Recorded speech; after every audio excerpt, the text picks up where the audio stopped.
Hi there, everyone. I'm Julia Payne, Director of the Hub, and I wanted to welcome you to today's Balance session. A little bit about the Hub. I think most of you will know a little bit about us, but we are a creative industries consultancy. We're a social enterprise, so we, as well as doing projects that are about research and strategy for big clients, we also do projects ourselves, our own projects. And this Balanced series of talks is one of those projects.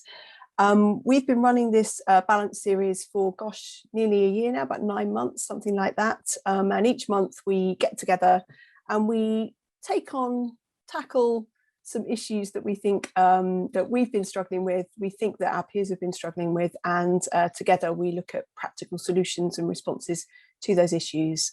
I want to introduce Andy Gibson, my partner in crime as ever. Andy, would you like to just say hello?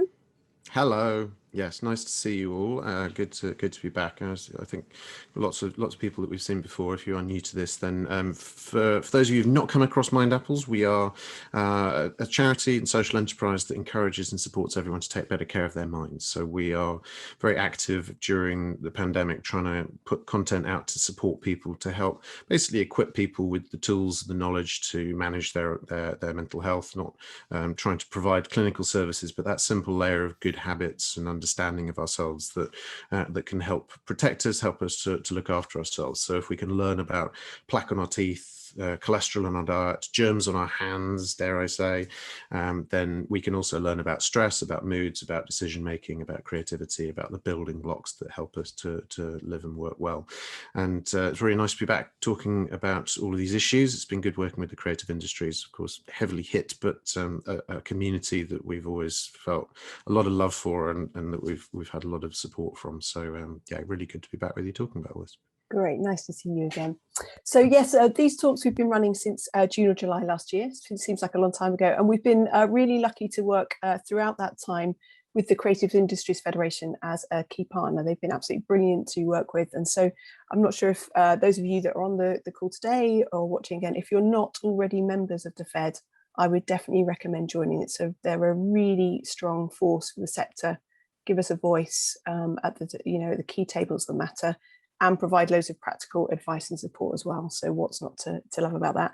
Also need to say a thank you to Arts Council England, who have funded us to do this latest series of talks. So we're really grateful to them, and indeed all the lottery players whose money is actually paying for this. So thank you very much, lottery players, as well. So today, yes, it's well, yesterday was the anniversary of the first lockdown. I'm sure all of you were really aware of that, and so we wanted just to take a little moment to just sort of reflect, perhaps individually, or if you want to in the chat, on that past year. You know, it's been a tough year for us all, and particularly for people who have lost people that are close to them, friends or family. We didn't want to dwell too much on it, but we would love to know a little bit, maybe in the chat, about how you marked that anniversary yesterday. It'd be great to know that. I was lucky enough to go to the launch of a really lovely music project that I would recommend to you if you've not seen it already, called A Song for Us. It's organised by a charity that I'm the chair of, actually, called Sound UK. And what they've been doing across the last few months is getting people to upload to a map songs that have been important to them during the pandemic. It might be songs that they've written themselves, songs that remind them of a particular moment that make them feel happy. The song that I've contributed to the map is by the last band that I went to see before lockdown happened. But they've also commissioned 15 songwriters and composers to create 15 new pieces of music with community choirs from around the country. And they launched the first 4 yesterday. So if you go to Sound UK's website, check them out on YouTube as well, you can see the first of those 4 commissions. They're amazing. I guarantee they'll make you cry, but they will also make you laugh as well. So they were a perfect way to mark that. So yeah, we just wanted to take a moment to mark that. Anyway, moving on to today, forget FOMO. Now it's about a much harder to say acronym, FOGB, the fear of going back. I did also hear about a new one when I was thinking about this talk earlier this week. Was it JOLO, joy of losing out, which I thought was an interesting one. Joy of losing out. I think it refers to that idea of No, joy of letting go. Jomo, isn't it? Or joy of okay. Joy of letting go. Jolg. Which is jolg. I couldn't work out why it was Jolo, but anyway. Jomo, Abby is saying, joy of missing out. Joy of missing out. Anyway, we're talking this. What we're here to talk about this morning is the fear of going back. So obviously the government has given us this roadmap out of lockdown. Hopes are really high in the creative sector that things will begin to right themselves over the summer, and that come the autumn, stages up and down the country will be alive with shows, theatres, gigs. Everything will be open again, and everyone will be ready to throw open their doors. Film sets will be buzzing. Thousands of us will be returning to the work that we love. But if anything, if we've learned anything, I guess, over the last 12 months, it's that we know that despite whatever roadmap the government has given us, there are going to be bumps in that road. And that for some people, the idea of going back to normal, whatever that now means, will remain impossible. So today we're going to take a little look at how we can individually, but also collectively, begin to forge a new path so that we feel like we're moving forward rather than simply just going back. So that's what we're going to attempt to tackle today. As ever, we're really keen to hear your insights. This isn't just about Andy and I kind of talking about our own experiences. The real value of this session, I think, is everything that everybody else brings to it as well. But Andy, I wanted to kick us off by just talking a little bit about that anxiety. So some people can't wait to get out there. You know, they're booking their outdoor space in the pub. They've got their 6 people lined up for the garden. They're all ready to go. But for other people, there's a sort of sense of dread, a fear, a worry about going back. And I suppose, as with every aspect of lockdown and COVID, it's all different for all of us. We're all having slightly different experiences. We're likely to have that. And the emotional implications of returning will be different for all of us. But I wanted to ask you, I've been hearing a little bit over the last few weeks about this thing called reentry anxiety. So I wanted to kick us off today by asking you if you could tell us a bit more about what that is and how normal you think it is. Yeah, it's one of those terms that no one was really talking about prior to the pandemic, and is now something that you'll see a lot written about.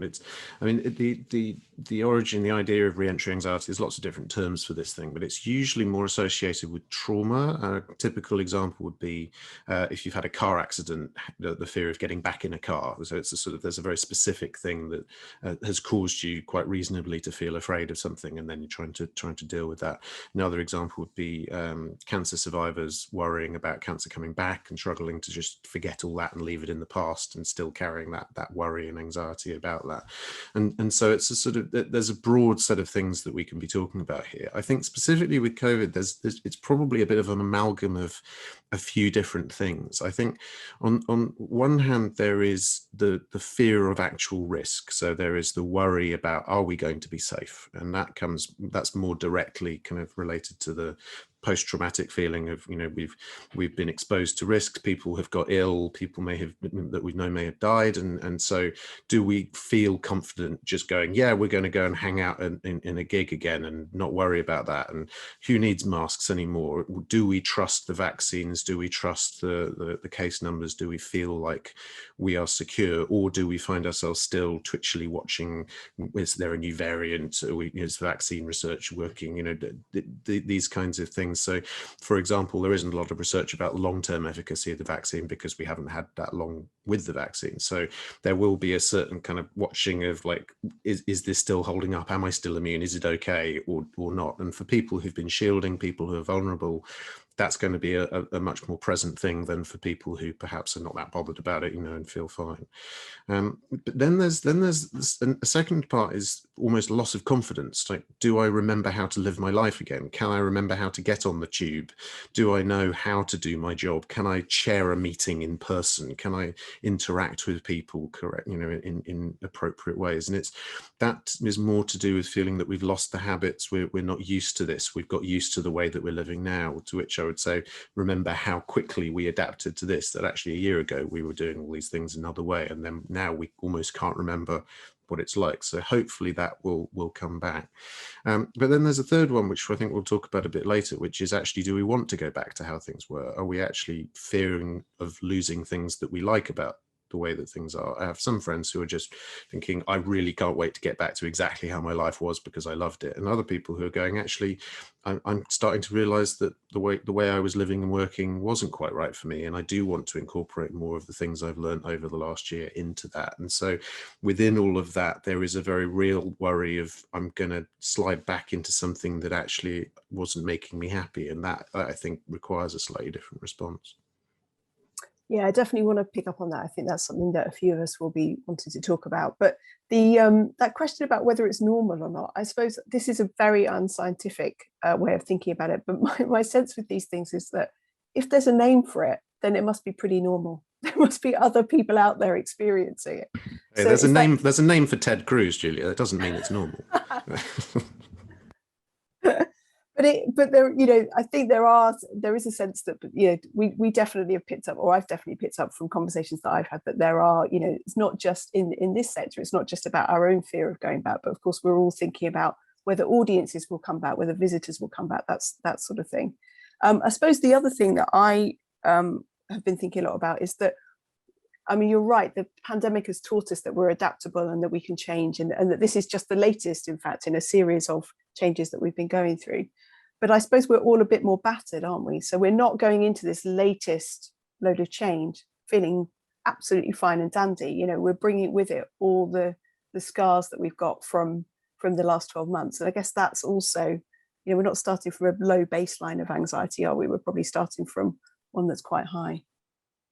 Yeah, I was on a panel for a bunch of lawyers yesterday talking about burnout. And, you know, burnout's quite a, you know, we talked about that in previous balance sessions, and it's quite a broad range of things, but a lot of it is to do with feeling worn out, just feeling like, you know, although you have the best will in the world to do all the things you've got to do, you just haven't got the capacity, the energy, you just feel like it's not possible to do it. And so there is an element of that, of feeling that actually these changes on top of all the other changes, and with no actual certainty that these will be the last changes, that this is actually all going to be sorted. It's not like we have waved a magic wand and everything's gone back to normal. There is this sort of will it work element of it.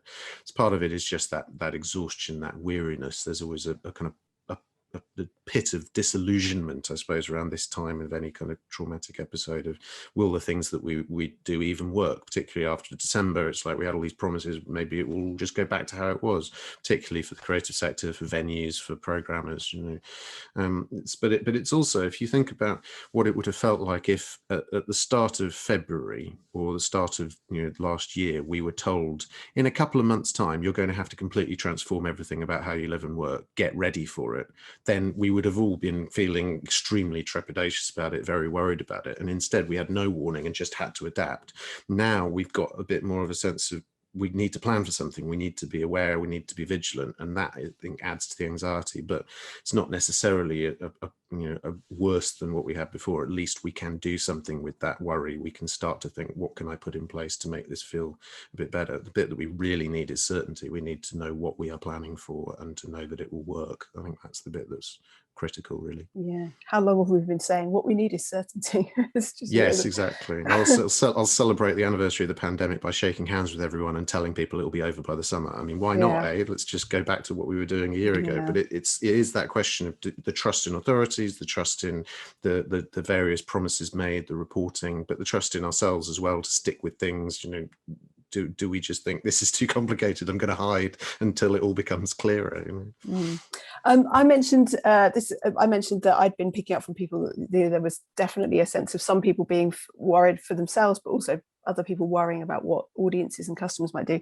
I'd love to hear from everybody who's here today, you know, if this kind of this re-entry anxiety is something that you're experiencing, and if so, what it is specifically that you're fearful about, because then we can perhaps, Andy, we can take a look at some of those comments in the chat and try and tailor the conversation a little bit around that. So if you are worried about stuff, if you're willing to share it, do pop that in the chat, and we'll come back to that in a little bit and see what we can. Not, as ever, we don't promise to have all the answers, but I'm sure between us we can. Between all us, of we a can at fear. least be as ignorant as you, but we're on camera, so it seems like we know what we're doing. You know? But I Yeah, mean, it's yeah, worth yeah. actually noting. I mean, you know, it's a specific thing for certain sectors, and creative industries is one where it's not just the risk of, am I going to get sick? It's the risk of, is this going to work commercially as well? So there's a whole load of stuff on the business side that I think is very particular to programmers and venues. It's an act of faith in itself, putting on creative events or exhibitions, or, you know, things like that. It requires a bit of trust that things will work Yes. out. You know? Yes, and of course, anxiety levels this week will be particularly high because there'll be lots of people, I imagine, on this call who are waiting to hear the outcome of their Cultural Recovery Fund applications that will keep them going, hopefully, over the summer. I mean, the thing that I wanted to just pick up, you mentioned the business thing, and yes, of course, that's, you know, foremost in a lot of people's mind, particularly people that are working in buildings that are thinking about coming back. But I also wanted to, I suppose the other thing that I'm really aware that all sorts of people in the art sector have spent a lot more time having to think about things that they don't normally think about. So funders are assessing applications that normally they fund things. So we'd like to do this because it will be lovely and it will be great and it will have these impacts. But what they're doing now is they're having to assess applications which say, if we don't get this money, our business will fold and we will have to make lots of people redundant, and that obviously has a real strain on funders. So that's one thing. But the other thing, just in terms of this idea of fear of going back, is that buildings in particular, I think, but also producers, people who are putting on shows, people who are thinking about going on tour, are having to acknowledge and respond to the fears that audiences may have. So, and it's not just the kind of government mandated kind of COVID safety stuff, the physical stuff about distancing and numbers of people and capacities and things like that. It's you're having to kind of anticipate people's emotions and think about those sorts of things. And again, that's just not something that we necessarily normally think about. We think about the emotions we want to create through the work that we make, but we don't think about the emotional stress of deciding to come and engage with that work. So just a couple of things I wanted to mention there. The level of pressure, I suppose, on all of this is quite high, and particularly that feeling that things that we do impact on other people, and that there's all this network of dependencies around it. You know, so I mean, as you say, we can see. Thanks for the comments coming so far. I mean, I think on some side of it, for individuals, it's, you know, will the work come back? For people who employ them, it's actually, what do I need to do to keep those freelancers that my business was depending on in enough work so that they're still there, so that when we need to scale up, we won't have just lost all of our networks. So it's sort of both sides of that, I think. Yeah. I mean, there are a few things coming in the chat. I wanted to I think there are two forms that this anxiety are taking, Andy. One is a set of anxieties that will be to do with work, and another set around maybe just more general kind of social anxiety. So I wonder if we should maybe take some work related ones first and think through that. So work related anxieties, I suppose one, just to kind of get us started, is this idea that I might be in a different place to the other people who I work with. I may be feeling less confident. I might have more fears than other people. What can people do around that, do you think? I think so, yeah, some of that, it might be specific to the situation that you're in, but it's some of it is about that confidence piece, that feeling that actually we've got to have a bit of faith in ourselves. And it's one of the reasons we've been talking a bit, and we'll maybe come back to this in future talks, about how we support each other, that feeling that there is a collective endeavor going on, that it's not just about you as a freelancer trying to get work, it's about how do we get the sector flowing again, we get more work around, and even if we don't get a particular bit, then there is at least an awareness that there's more opportunities being created. So there's a bit of kind of looking to the collective rather than the individual. I mean, I'm very struck by the couple of comments from self-employed people on the call. It's absolutely sums up the dilemma of freelance work. On the one side, being worried that you don't have enough work. Will we have enough to be able to live, to be able to pay the bills? On the other side, I'm going to have to say yes to everything. I'm going to be completely manic because I don't know whether this is just going to be a flood of work and then it will go quiet again. So some of it is about trying to figure out what can you do to plan for all the situations, so that you're not just staring, waiting for the world to tell you what you're going to be able to do. You've got to try and get a bit of control over it, to feel like, if this scenario plays out, here's how I'll respond. If this scenario plays out, this is what I'll do. And then you can kind of slightly see what happens. But it's very tricky because there's so many uncertainties. So that idea of taking control of what you can be in control of. It's something we've talked about before, but And having scenario planning, if you don't know with absolute certainty what will happen, you might be able to get some kind of sense of a spread of it. I mean, we've done a lot of contingency planning. So I'm on the board of the Conway Hall, and we've got classic problems that all venues have got. So trying to figure out how to scenario plan for, supposing we get back to normal venue hire, supposing we get about halfway, supposing we get nothing, what will we do in each of these situations? And then at least whatever happens, we have got some kind of prepared idea of how we'll respond to it, rather than it just planning for the best and then being surprised and not really quite knowing how to respond. We've got to do that thinking through best case, worst case, middle case, what will we do, what are our cut-off criteria, how, for example, at what point would you say, what, I think this isn't going to be viable, knowing that actually things might change a year from now. How long are you prepared to go? What can you do to make it easier to eke out, give yourself more time, rather than just feeling it's got to work now or I'm going to quit, which might be fine. Maybe that's what you want to do, but you need to know. Yeah, I mean, there's lots in there, isn't there? There might be that if you're feeling all these terrible things, that maybe this is telling you something quite profound, that maybe you do need to make some changes. And so I think one of the key things I'm certainly aware of at the moment is that I need to find a way of just stepping back and thinking about, what do I want this next bit to look like? Some people have had loads of time, but maybe lacking motivation. Other people have been really busy, just don't have the headspace. So I think either way, finding a way to kind of carve out some really quality time to do some really thoughtful and reflective thinking, because the pandemic has shown us that change is possible, and that things that we don't necessarily want to go back, like we say, we don't necessarily want to go back to the way we were before. The thing that I'm also aware of is that friends of mine who are employed in so-called normal jobs, they can have these conversations with their line managers, and in fact their line managers and their directors are thinking about what a return to work might look like.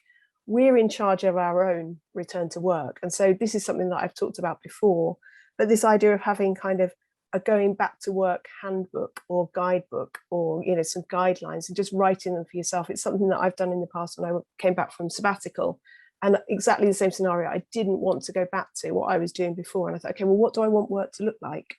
So that might be, I would say that that's something, that a really practical step that people could do. Just think about, what do you want the world to look like? Maybe even go back to my absolute favorite exercise, which is that postcard from the future. Write a postcard from December at the end of this year, and just think about, what do you want your future to look like by then, and work back from that. And maybe that will give you some clues and some ideas, your own kind of roadmap. Maybe I hesitate to use that word. But it's one thing we've talked about before, though, is that the purpose of having strategy, having a plan, is to be able to know what to say no to. So to some extent it's about, I mean, we didn't, people didn't commute 5 days a week for 3 hours because they thought that was a good life choice. They did it because they were told to, and they needed the money. So it's going to be a negotiation to some extent. Do people need to be in work? Do people have to go to where the clients are? Can we negotiate those things? But we kind of need to set a few rules about, actually, you know what, I'm not going to do 5 days a week traveling around the country anymore, even if it means turning down work. Or do you just have to go, you know what, at the moment where I'm at is I'm just going to have to do whatever I want, and the plan for how I'm going to work in a more sustainable way will have to wait until I've built up savings again, or whatever it might be. So I think it's that negotiation bit that I think really we need to prepare for. And I think, I mean, to Franga's point in the chat, that some people are not going to be able to have that choice. They have to work on site because that's their job. They can't go, I'm going to do stage management from home. It's just, you have to go in and do it where the work is. So there will be a bit of disparity of looking at people going, oh, I see that you're able to spend 2 days a week working from home. How lovely for you. I'm still going back to my commute. That I think will be a thing that we need to manage and look after people through. Is there anything there around, I'm not sure there is, but I just wondered, this idea of reframing things. So yes, you're having to go back in, but what does that give you? Because I suppose there's something about the trade-off between the risk, or and the reward there. So yes, you're going back in, but that person who's working from home may be really missing the social connection that being in the building gives you. Is there any value in us trying to kind of reframe some of our thinking? in a situation like this? Anything that we're doing because we feel like we've chosen to do it will feel more motivating and less of a burden. So I think to some extent it is about thinking through the trade-offs, because as long as you feel like I could just say no to this, but I'm choosing to say yes to it, it feels a lot easier to relate to it, even if it's not perfect, even if you're thinking there are things I don't like about it. At least for me, the trade-offs work. And so being a little bit more mindful and deliberative about actually what do I need and what compromises am I prepared to make in order to get that. You may, for example, want to say, I'm going to spend a couple of years just focusing on earning money and I'm not going to care what work I take.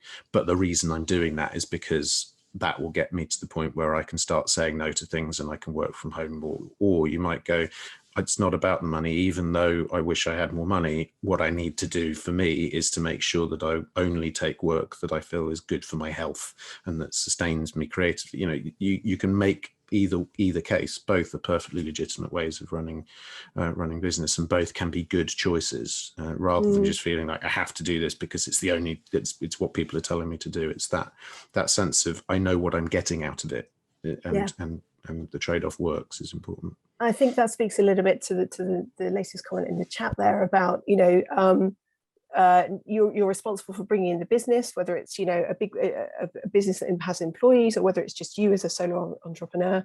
You're responsible for bringing that business. So how do you balance the risks of kind of unleashing your social life and hanging out with people who maybe aren't being as careful as you, with the need to be able to turn up to work and deliver? Because if you don't, then, you know, there's no money coming in. We all of us on this call will recognize that dilemma. I guess it's the same thing, isn't it? It's weighing up the risks and deciding what is acceptable to you. Yeah, and it's why I think we'll still be nervously watching case numbers and seeing what the vaccinations are doing for quite a long time to come. It's not going to be a case of just it's all probably fine now, because there will still be self-isolation guidelines. There will still be risks for people. You know, it's not a simple case of we can just forget about this.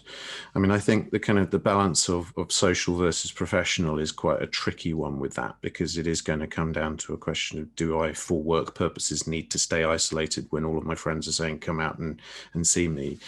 I think that's an extremely difficult position for people to be in, but it's going to be worse for people who are feeling clinically vulnerable themselves or living with somebody who is, you know, I've got friends who are, you know, in their judgment, clinically vulnerable, but they haven't been on the vaccine lists. And so they are basically going to stay locked down for months until they have their second dose. And people will be going, do you want to come to the cinema, do things, you know, and they'll be having to, you know, saying, no, I choose for my health to ignore you, which I think is going to be very tricky. And the other thing, though, just looking at some of the things in the chat, is that this, of course, doesn't mean that all the other things have gone away. So actually, if work was stressful, if things were difficult, you know, Elle's point about worrying about coming back to work after having a baby, you know, these things would be worrying just generally, and so it's on top of other things. It's not like life is easy and then there's this pandemic. It's like the pandemic is one of the things that I'm worried about, and actually it's going to be, there's still all the other stuff in the background that we have to manage, you know?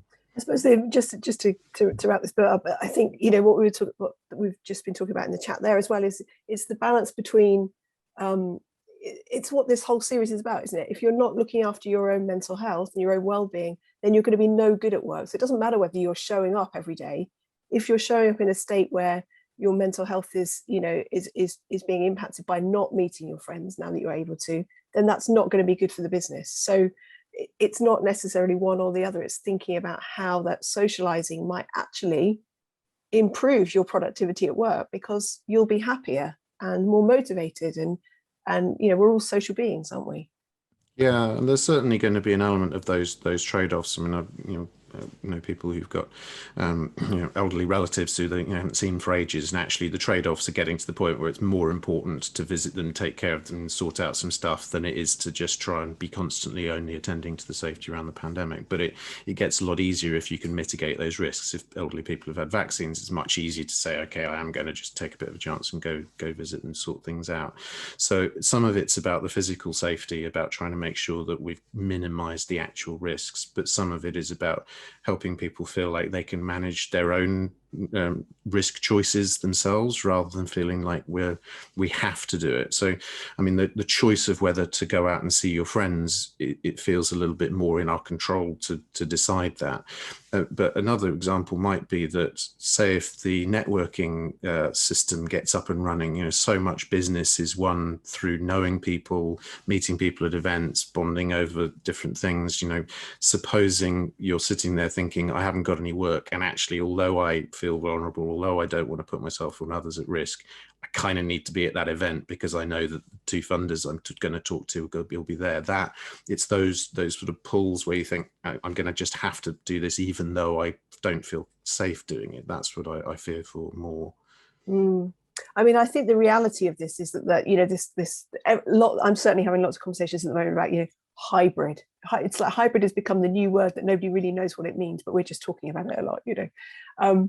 And so for me, this idea, you know, I don't think hybrid means going back to those, you know, those kind of, I remember board meetings that we used to have before where two people couldn't maybe make it. So there was computer parts at the far end of the board table and they couldn't hear us, we couldn't hear them. I don't think that's what hybrid's going to mean. I suspect that we're going to be living in a world where we do things both online and both in real life. And actually that will stand socially as well. I'm sure, you know, one of the ways that we can help people, just thinking about the social side of things rather than about the work side of things, is to just acknowledge that and to stick with this idea that we may be carrying on meeting online as well, just so that we don't, you know, the friends that aren't ready or can't yet come out don't miss out.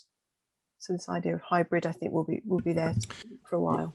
Yeah, and there's, of course, the social dimension isn't purely an outside of work thing. Of course, it's partly about whether you feel part of a gang, a tribe, a community, an organisation. So there will be a sense of, if everyone's gone back to the office apart from two people, they can still participate in the meeting and learn what's being said, but they still might feel kind of not really part of the gang. So it's some of it is about acknowledging that this isn't just about the practicalities of how we work. It's about the way that we bond with our colleagues, with people in other organizations, the feeling of being left behind or left out because you're not prepared to take the risk. I think that's where a lot of the pressure will start to come.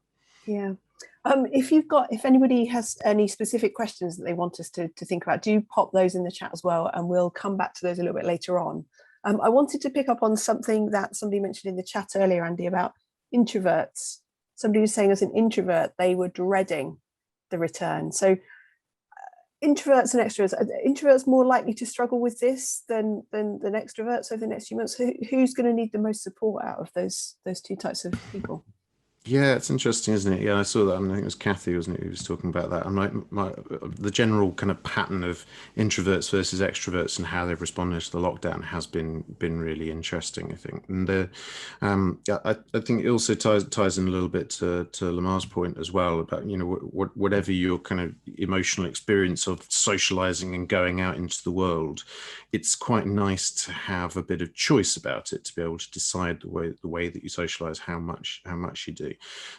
And we sort of swung from one extreme to the other. So from feeling pressured to go out and be in offices and socialize, we've suddenly been told we shouldn't do that at all. So the people who are really loving going out and seeing people have been pent up and feeling very frustrated, and particularly people who live alone. I think that's one of the definite themes emerging from all of the studies about the pandemic, is that people who have been living alone have been having a much harder time managing their mental health than people who live with family, with friends.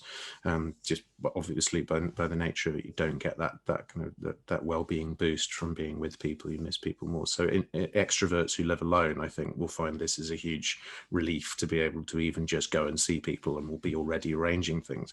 For introverts, it's not that you don't want to see your friends, it's more that feeling of being forced to. So I think it's more about being forced to spend a lot of time with strangers that will feel tiring, rather than feeling like I don't want to go and meet my friend for dinner. I think it's more, I don't want to go to that busy pub and talk to lots of people and shout over things, and don't want to go out with lots of large groups. And I think there will be a bit of, there will be people who just don't come back, withdraw from that. But watch out for that, because just because you're an introvert doesn't mean that you don't need social contact. Of course, it's not like, introverts just don't need that. It's actually more that they might need to push themselves a little bit more to remember, I do kind of need being with people actually physically face to face occupies my mind enough that means I don't think about work.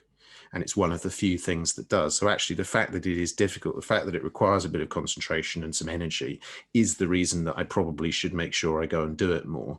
So it's thinking about what the benefits are, not just that it's tiring, but actually does it help just as a circuit breaker, as a way of shifting your perspective? You know, it can still be worth pushing yourself to do that. But yeah, hugely different for different people.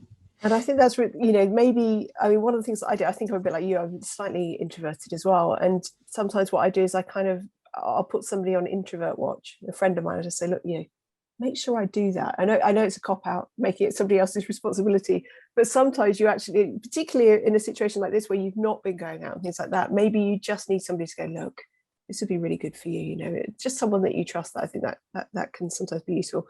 But it's just about, again, deciding what level of risk feels okay, isn't it? And easing your way back in. I know there's lots of research about how long it takes for kind of change to feel normal again. You know, it takes a while, doesn't it? If you think about we didn't just all overnight become great at lockdown, did we? You know, it took a while for us to ease in. So I guess a bit like you were saying earlier about, at least we have some time to prepare for that now. So there's a way for us to kind of think through maybe the different scenarios and work out, does that one feel okay? Which one of those feels okay? Well, I'll do that one first. I'll think about that one next. That makes sense, I think.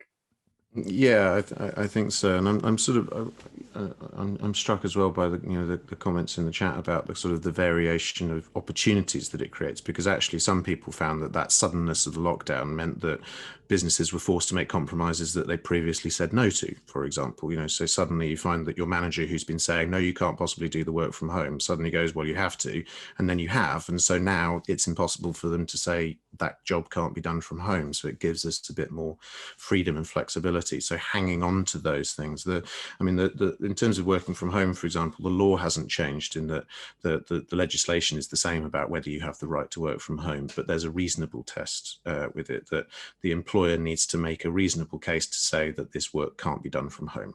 And previously they just said, no, you need to be in the office because you need to see people, and that would be enough to deny your request. But after a year of successfully doing your job from home, they're going to need a higher burden of proof to be able to say you can't do this job from home. So we will just see people being told to go back into the office and saying, no, sue me, and the employers will be stuck with it. You know, so I think, can we extend that same kind of thinking to childcare, to accessibility for people with particular needs around their workplaces? You know, people who've got visual impairments, who've got a better setup at home to work effectively and can engage better with meetings from home than they could if they are forced to go into the office and use bad equipment or commute and travel and all these things. Can we stick up for all of that flexibility and still preserve a bit of a sense of people are not being left out, there's still some cohesion in organizations? That for me feels like the game. Yeah, and I want to come back to that again towards the end. Actually, this idea of what kind of change do we want to see? What do we, like you said, what do we want to take from it? I mean, I think what's interesting, I'm with Matt Haig on this one. He said that he was on Twitter a few days ago saying, "You know, come on, we've got to stop pretending that everything was brilliant before all this happened, because it wasn't." You know, and the starting point for this whole series was, in fact, way before COVID. You know, when we were planning to do this this was actually going to be a local series of talks for people based near where I am. But the starting point for that was the fact that even before all of this, the issues of kind of mental health issues were much more prevalent in the creative sector than they are in the adult population at large. So, you know, we all know that stat about 1 in 4 people will experience some kind of mental health issue each year. That's the one that we all know, isn't it? But there's lots of research there was some research done in 2018 actually, which talked about the fact that in the creative sector, you're 3 times as likely as that. So it's 3/4 of us are likely to experience some kind of mental health issue each year because of the way that this sector works. We over deliver. The money's rubbish. We're not always in control of what we're asked to do. The hours can be really long, those sorts of things. And there was an Arts Council report that same year, which again sort of led us to this project, which was saying that levels of burnout were really sharply on the increase in the sector. And it's been like that for years. You know, I remember way back 4 or 5 years ago, there was another survey that said that I think it was something like 1 in 5 of us had had some kind of mental health issue which had actually impacted on our work. So we as a sector need to remember that it wasn't all brilliant, and that's why I think this going back to work, well, certainly for me, this idea of what do we want work to look like when we go back is really important, and taking responsibility for that feels really important. So with that in mind, you talked, Andy, about habits. How do we not slide back into those old habits? Because there's a danger there. Yeah, I think there's two factors in this. One is the habits themselves. So I think we've talked in previous sessions about habit forming, and one thing to bear in mind is that if you're worried you have forgotten how to drive because you haven't done it for ages, that memory is still there, and it's just been covered with other things. So you find that as you start doing it again, you remember how to do it.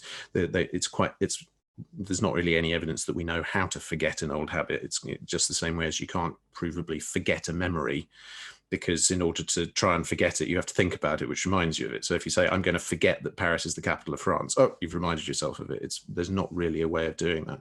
So to some extent, what we're fighting against is that we've built up all these habits, then we've stopped doing them. But as you go back into working the old way, those old habits come back as well. So it's trying to figure out actually catching yourself and going, I seem to be falling back into that old habit again. I seem to be drinking more coffee. I seem to be not taking exercise. I seem to be working long hours.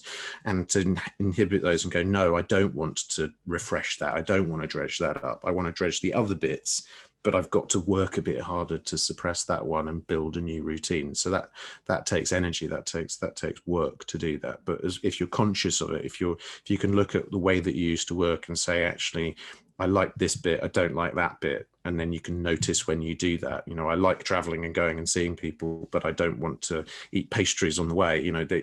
How do you split them apart like that?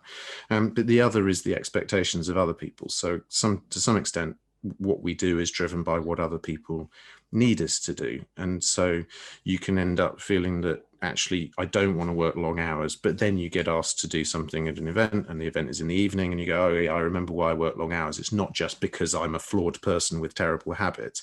It's because the expectations of funders or employers put that pressure on me. So it's not just about us personally deciding to take responsibility. It's also about us setting up new expectations with Arts Council, with funders, with venues to say, actually, one of the things we're going to do is to try and build back in a way that allows people work-life balance, that is a more inclusive way of working. And that takes a bit of pressure back, not just saying it's all on us to change that, but to acknowledge that a lot of these habits have come from what we've been told we have to do. And so we've ended up building that as a habit.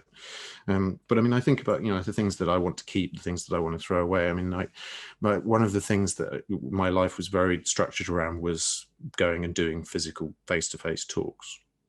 And I miss that to an extent because I miss being in rooms with people and the kind of energy of that.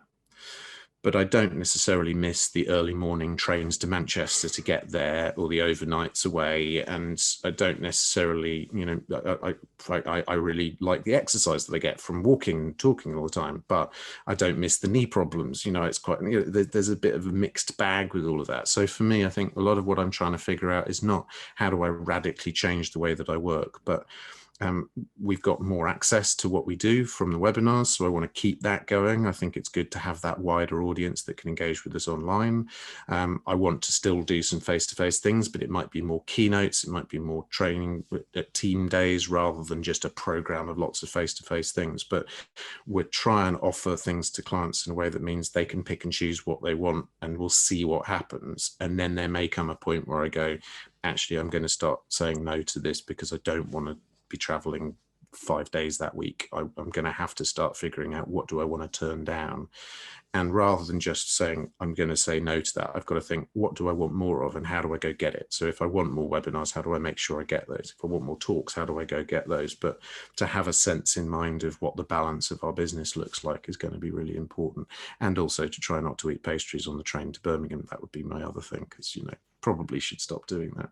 But I should ask you as well. What I mean, one of my experiences of working with you over the years has been that you take on a lot, you work very very busy, and then there's always this moment where we say, in a couple of weeks we're not going to be as busy, so we'll talk about that thing then. And of course that point never comes. Neither of us ever reach that wonderful promised land where we have time to think about it.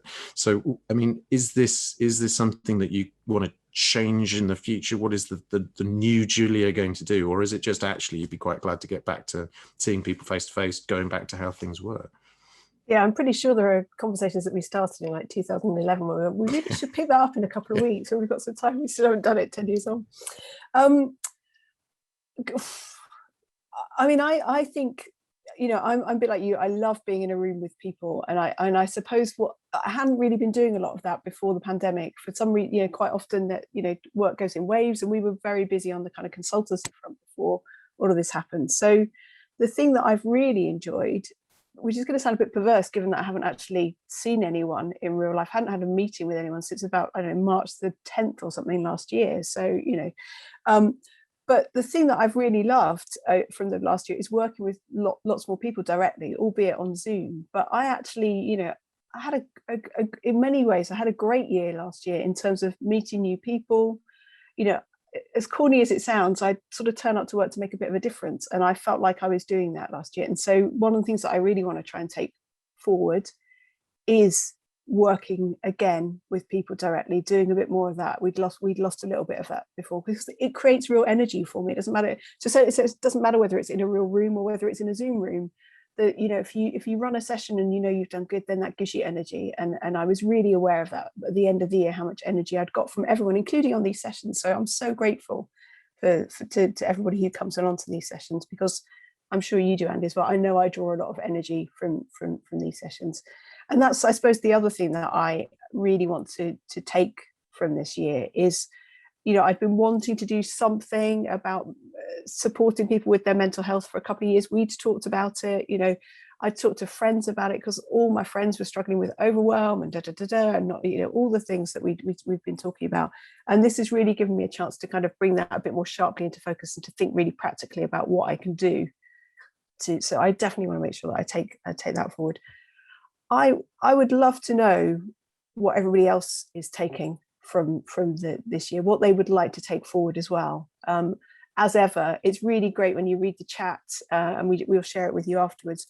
I get so much inspiration from what I read in the chat. So any thoughts that you've got about what you would like to take forward from this last year, either personally or professionally, would be great to see those, and then we'll make sure that we share them with everyone. So if you feel like sharing, that would be great. Yeah. That's good. I've heard a lot of people talking about learning what's important, and it's curious talking about what that looks like for people. So, I mean, for example, spending more time with family comes up a lot, but it's also that kind of slowness of life, connecting with nature.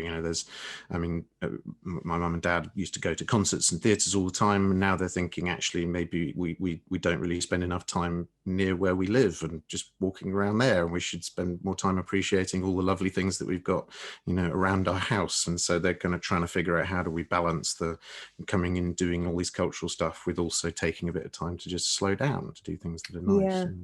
And I think there's just going back to what we were talking about before, this idea of, you were talking about things not being the way that you wanted them to be. I think if you were to do something where you think, okay, well, that's not how I want it to be, how would I like it to be instead? And if I want it to be like that, what are the steps that I need to take?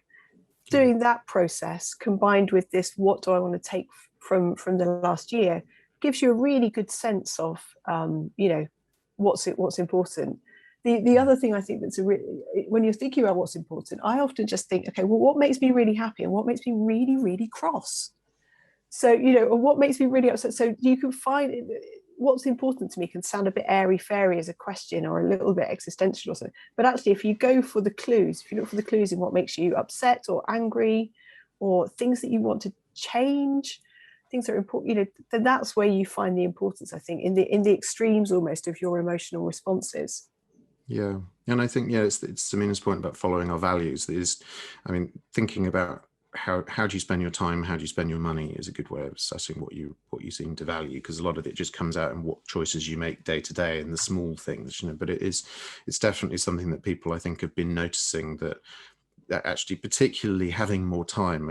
A friend of mine who works in the creative industry said that she always thought that she would do all of these things when she had more time, and then she's had all this more time and she hasn't done any of them, and so she's realized she just doesn't want to do those things, and she needs to stop pretending that she's someone she's not, and actually figure out, what do I like, what do I want to do more of? And some of it's that letting go of the aspirational part of ourselves and going, I know what I want to be is the kind of person who does all of these things, but actually I really like just sort of sitting in my garden and reading and listening to music and having a quiet life and seeing my friends and talking to my kids, and actually maybe that's okay, maybe that's all right to want these things. That is interesting, isn't it? Because I think we spend, if you spent the last, it doesn't matter how long, 5, 10, 15 years thinking that you are this kind of person and this is what satisfies you, and then something like the pandemic comes along, slams the brakes on that, and suddenly you get these new things. It's almost like you've got competing forces kind of fighting it out. Which one's going to win, post lockdown? It can be tough. The aspirational side of us, the shoulds, we've talked about, I think one of our first sessions, we talked about separating the shoulds from the coulds. Which ones do we want to do because we choose to, and which bits do we feel like there's a little voice in our head saying, you should do that, it's important, it'll make you the kind of person that you've always aspired to be. And actually letting go of some of that and going, what, actually, I admit defeat. The world has won. I will just sit here and do whatever I would do if I'd been defeated, and stop hanging on to this. I will do this, I will do that. Just actually go, what, defeat's not so bad. And we get some more time to hang out, and sort of what do we do after we've let go of some of those big ambitions? Or do we think, what, I feel like I need to get my ambitions back. I need to work towards things. I miss that passion. I miss pushing towards things, Yes. So lots of things coming in the chat, lots of good stuff on what we want to do ourselves. I think it feels like there are these things where we're kind of going, actually, what, why didn't I do that before? This is good, which is great. Yeah. And I think there's something about just recognizing maybe what the pandemic has taken out of you, not because that might mean that you want to slow down, but if, like you were saying, if it's sapped you of your ambition, then that's what you want to get back. So also just, it goes back to that being kind to yourself. We're not just sitting here with a blank bit of paper going, okay, what are we going to do? It's the start of a new term. What are we going to do? We're doing this from with the backdrop of having a year of it being really, really tough. So, that ongoing message of just being kind to yourself and not pushing yourself and not expecting yourself to be a superhero, probably as important today as it's ever been over the last year. Yeah, and I think it ties in a bit to some of the wider conversations about the sector as well, because I think to some extent that superhero nature, that feeling that we can do anything because we're used to having tough stuff thrown at us and juggling it all, it does lead to some very inflated expectations, I think, and actually for people who can't be a superhero because they have other things they need to do, it can be quite excluding. And it ties a bit to Danielle's question about parenthood. I think there's lots of other things that mean that if your work requires total commitment all the time, 24/7, huge amounts of energy, then all it takes is other things that you think are important, a sick relative to look after, feeling ill, feeling that having some kind of reason why you can't engage in the way that you're told, that suddenly you have to go, well, I guess I can't work in the creative industries anymore. So I think it's beholden on us collectively to start thinking, what are the changes we need to make in the sector? And I mean, this is something we've talked about a bit, but that I think would be a good question for all of us, but for you as well, Julia, to think, what do we need to do differently in the creative industries to make this possible? Yeah, I mean, I said before that the pandemic has shown us that change is possible, but I think it's also certainly made me aware of. It feels like it's highlighted a lot of the inequalities that were there already, but maybe it's just shone a spotlight on them. And I said before that the starting point for me for this series was the fact that the way that many of us were working before was really damaging to our mental health. We just talked about those stats before, and I suppose that's where I want to go next with this. So some of you will remember that we ran a survey sort of over Christmas and the New Year, and I just thought it might be useful to mention. I'm not sure that we've shared any of these stats with you, but so what was it, 70, so 3/4 of the people that took part in the survey said that they felt that pre-COVID the working practices that they experienced as freelancers or as people running their own business were detrimental to their mental health. That's 3/4 of us going to work every day, or some days at least every week, and thinking this is not good, or maybe not thinking this is not good for my mental health, but actually on reflection realizing that that's the case. That's a shocking way to go about living and working. And 8 out of 10 people said that they found it really hard to speak up about those kinds of practices. So not only are you experiencing it, but you feel powerless to do anything about that. I mean, that is not how I want to think about the sector that I work in. I like to think that we're generous, we're curious, we're creative, we're the sector that people look to for kind of best practice around taking care of each other and those sorts of things. So it was hard reading those things. And I talked to some of you on the call today about this, but one of the next focus for me, I think, and we've talked about this, Andy, as well, is the idea of some kind of mental health charter for the creative sector. Something that can be taken up by a coalition of organisations across the sector who will basically commit to setting a set of standards that people can expect as it's just their right as a person that works in the creative sector that they will be treated in this way and they can expect these kinds of conditions. But also, I'm always one for kind of top down and bottom up. So also something within that charter that equips us on an individual level to just say, okay, this is what I need to do in order to make going to work be good for me and not bad for my mental health. So that's where my energy, I think, is going to be over the summer, is just thinking about this charter and trying to get together. And then we started a little bit of work on this, a coalition of organisations. And maybe in a few months, a year, I don't know, we'll be having a conversation about this is now as important to people like the Arts Council as their creative case for diversity. Why not?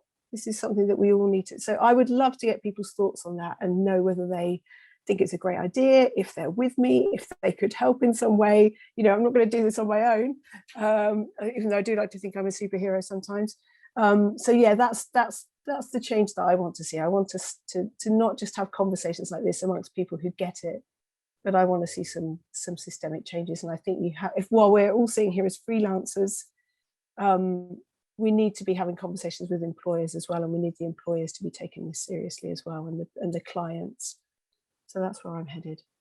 Yeah, and I think it ties into Rowan's comment as well. This is also about access and inclusion and equality as well. It's not just about looking after the health of the people in it, but it's about the people who are excluded from it because they're not able or willing to make those trade-offs. And it's something, I come from the world more of social enterprise, I suppose, than creative industries, but it's a very similar community and actually a lot of overlap between it. And it has that same kind of quality of people are passionate about it and will go the extra mile. But one thing that I was always quite annoyed with venture capitalists and funders and angel investors is that they would sort of see it as a part of the commitment to the work that you have to have skin in the game, which means you have to work on low salaries, you have to work long hours, which, I mean, I can see the need for some kind of sense that the founders believe in it. But the trouble is that if you are already independently wealthy, then working on a low salary is not a commitment. It's a much bigger commitment if you've got 2 kids and you're the primary earner.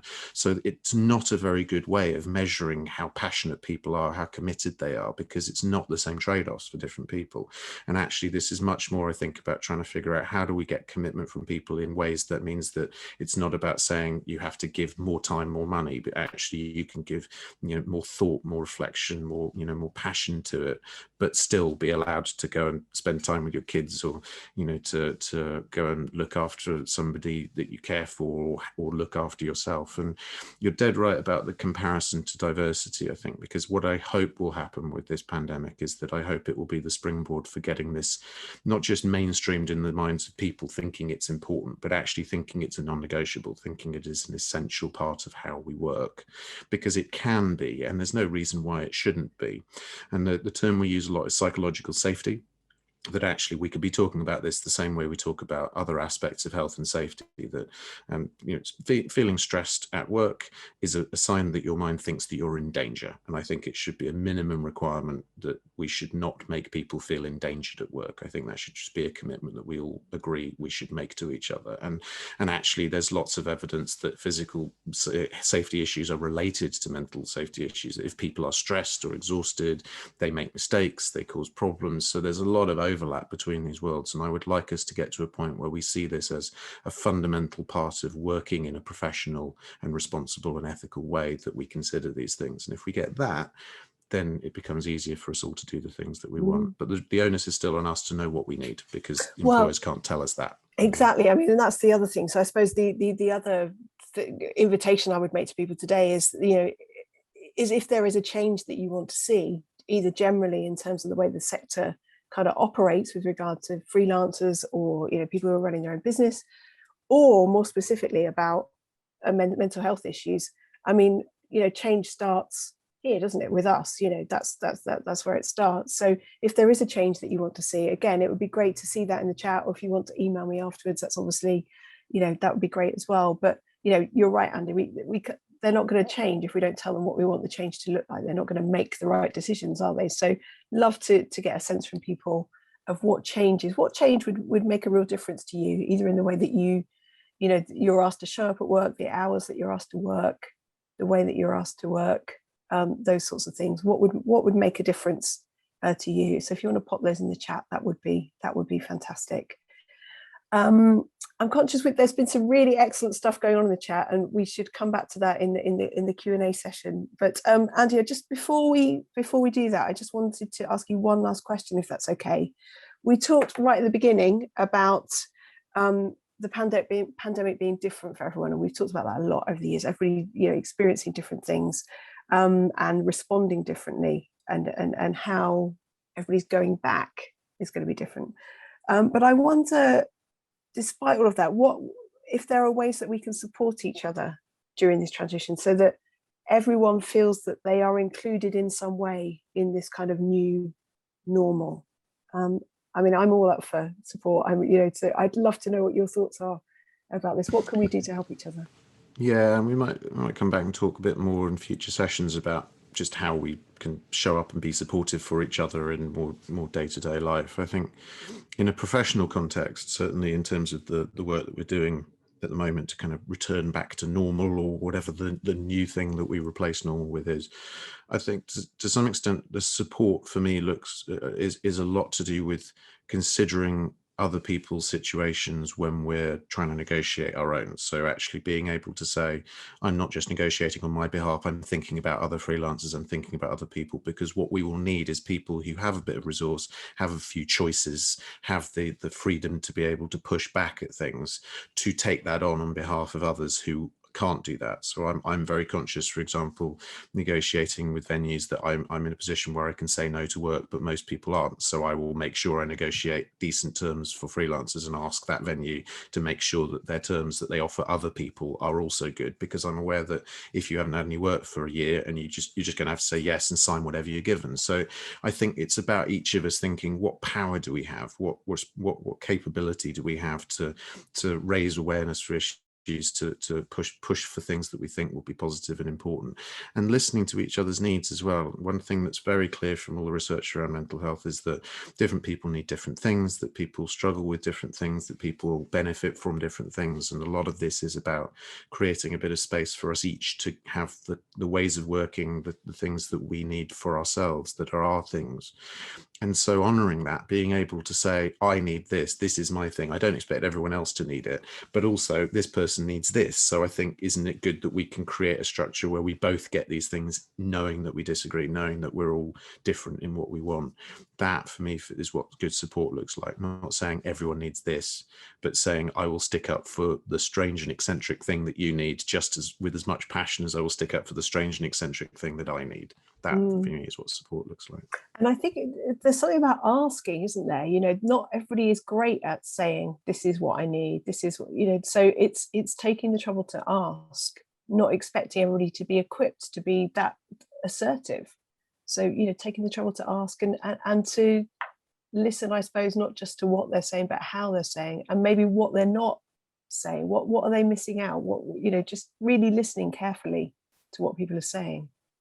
Yeah, and often people have expressed these things before. I mean, there's a comment from Rachel about people who already have particular needs. I've heard this from people who work in neurodiversity as well. Actually, there have been people asking for these things. There have been people saying, this is what I need, and it hasn't been taken as seriously. And what I really hope is that we can get a bit of empathy for when someone says, I have a health condition and I can't go and do that.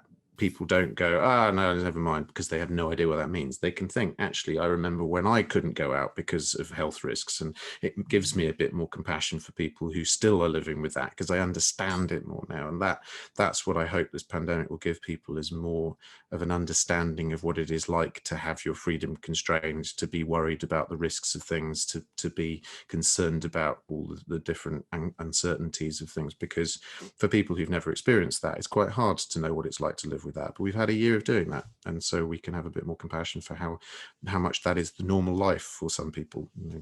Yeah, I think the other thing that it just struck me the other day, and I don't know why I haven't thought about this, but the fact that we, hopefully from next weekend, those of us that are in England will be able to meet in gardens, I think, and it means that we can just be perhaps a little bit better at supporting each other, because we will actually be able to see each other, and I'm certainly conscious of people who have maybe lost people over the pandemic, and I felt sometimes quite powerless. Well, not powerless, but you just want to give them a hug. And if we're able to give each other hugs in the next few months, that will just, I know it sounds ridiculous, but that will make such a difference. When it's just the sense of somebody touching you on the arm and giving you a hug is, that is super powerful.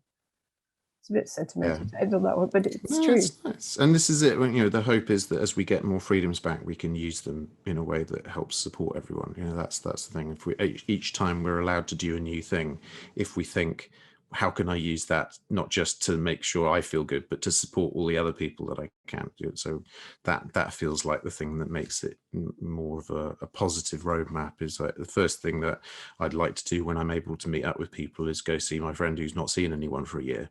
Rather than thinking who do I want to hang out with because it'll be fun for me. Actually, who could I have a really positive impact on and look after and look out for? I think and I don't think it's ridiculous at all to start thinking about all these things. So maybe next time we'll talk a bit more about how to be supportive to each other as we go through this recovery phase. I think that's really important. Yeah, great.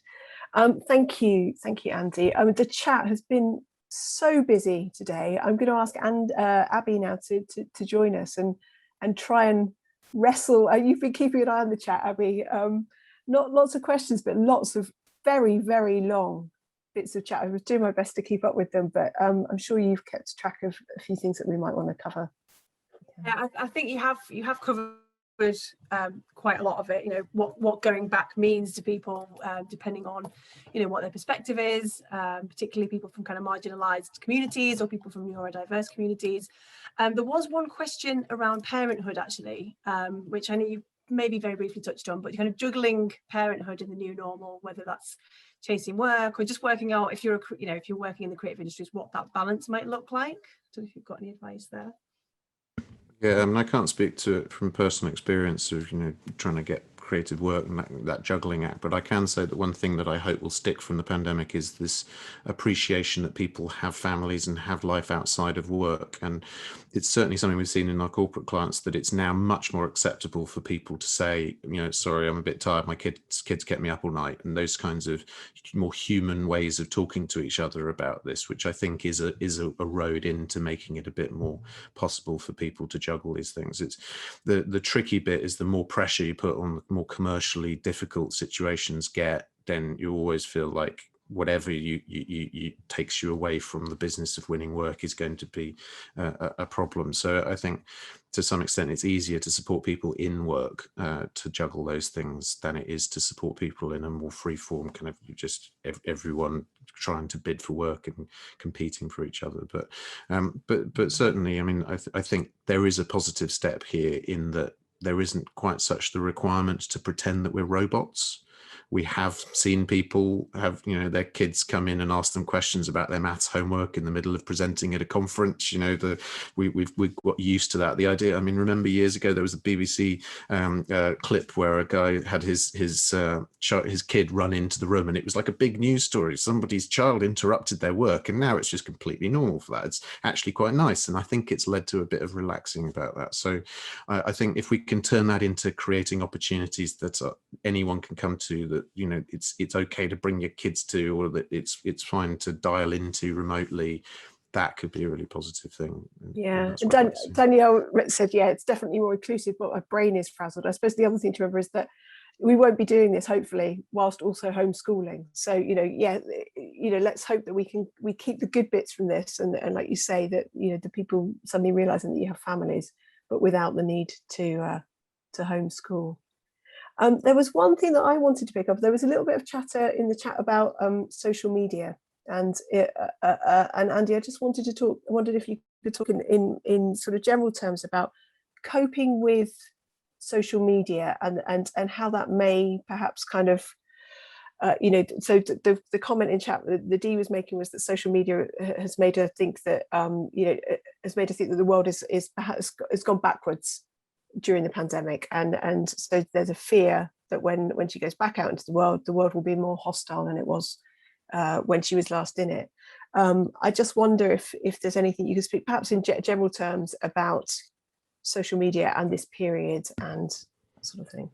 There's two things really there. There's the question of whether there's, you know, things are on edge, whether society is more unsafe, I think, and then there's the kind of the news filter that we use to assess that. Because, I mean, for me, there's part of it is the social media side of trying to absorb information. I find that actually generally quite helpful. I think if it's a lot of it's to do with who you follow. So I've been following a lot of people who are knowledgeable about the pandemic, you know, and understand what's going on with vaccine trials and things like that. And I've been consistently ahead of government policy and thinking I'm pretty sure I know what's going to happen next, and we've been able to do things to anticipate what's happening. So if you follow good people, that extra information can be really good. But it's also the doom scrolling thing of thinking I'm just going to look at what else is going wrong, what else is bad here, and so it stops being useful to just warn you about things and becomes more of a sort of bad habit. Interestingly, the news viewers and readership in the US has plummeted since Donald Trump left the presidency. People have stopped needing so much to check. It's I think it was John Mulaney's point, the stand-up comic. He said that Donald Trump being president was like a horse has been set loose in a hospital, and even if nothing bad has happened today, you still want to know where the horse is, just to be sure that you've just got an eye on it, because you're not quite sure what it's going to do. And it's that feeling, I think, is often the thing of just, I need to keep an eye on this, even if there's no news. I need to check that there's no news. I think can be a problem. The other bit, though, I think, is that we get a bit of a distorted impression just from seeing people around us and the kind of other information we get, because you can check the news, but I mean, for me, you know, my neighbour here in London has said that they've had their phone nicked out of their hand twice in the last year, which has never happened to it in the time I've lived here. And we've had our building graffitied because it's just very quiet. And, you know, we're here in the city of London, it's 90% reduction in the number of people around. So it feels odd, it feels on edge. And so that's making me feel worried. And actually social media is kind of almost reassuring compared to feeling like this is a bit peculiar here. So think not just about the social media, but about the disparities, the gaps in the information that you're getting. Do you have a really comprehensive picture of it? Or not, because it's much harder to really know what's going on if half of the ways that you talk to people and socialize and go out into the world have been cut off. It's easy to sit in the bubble and absorb a selection of information and think that that's the world, but it almost certainly is not. There's usually more sides to the story, and there's a lot more to it. So I hope that when we go back to opening things up again, we'll start to feel like, oh yeah, this feels a bit more like normal life. This feels a little bit less worried, you know. So yeah, and things will just kind of calm, maybe scale down a little in terms of, like, you know, they'll go from red level to kind of, you know, just dialed back a little bit. Or just some sense of normality, other people around you. Some of this, to some extent, we mitigate some of the weird loops we get into by just talking to people and sounding each other out about what we're thinking, and getting that sense together of making sense of the world. You know? Yeah. Well, we've covered a lot today. I'm very conscious of time. We have taken it up to the wire, so I'm going to wrap it up now for today. But before I do that, I wanted to ask Sarah, so Sarah Singleton, if she would mind sharing her screen. Those of you that have been to Balanced Talks before will know that Sarah does a valiant job in trying to do a little graphic illustration live while we're talking.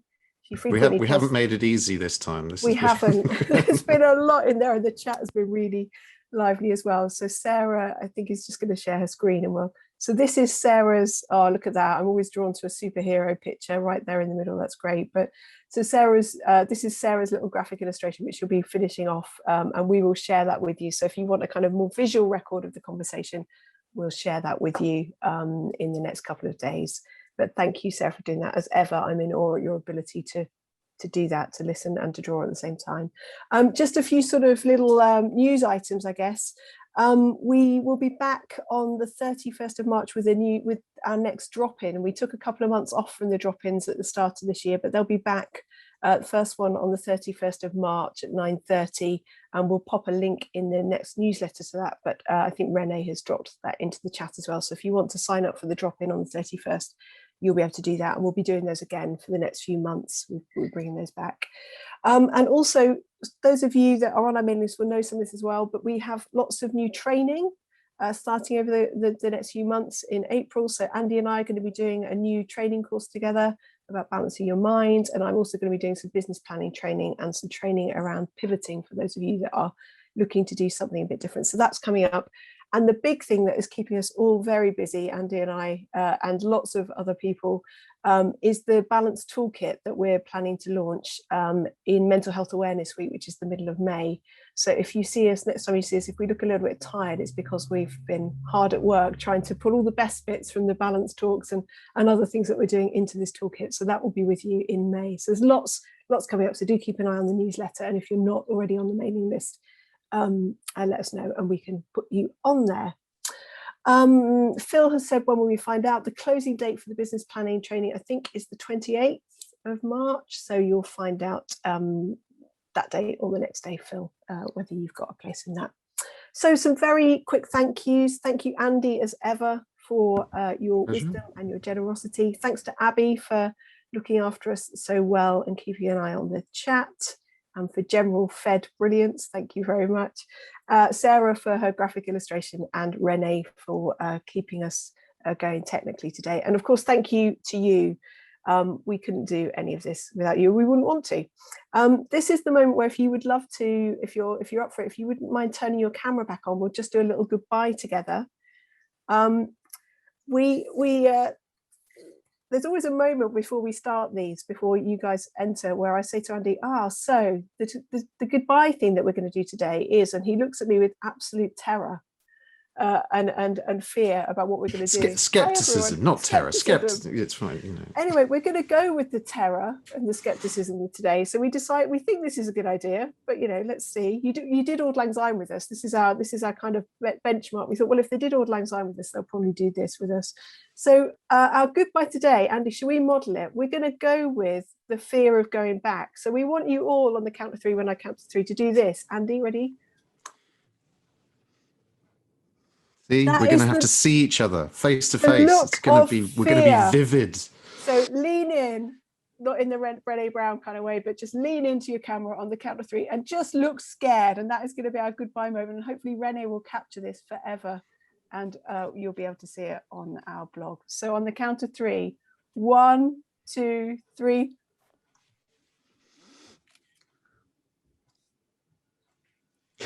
Perfect. Thank you, everyone. Lovely to see you. Love it.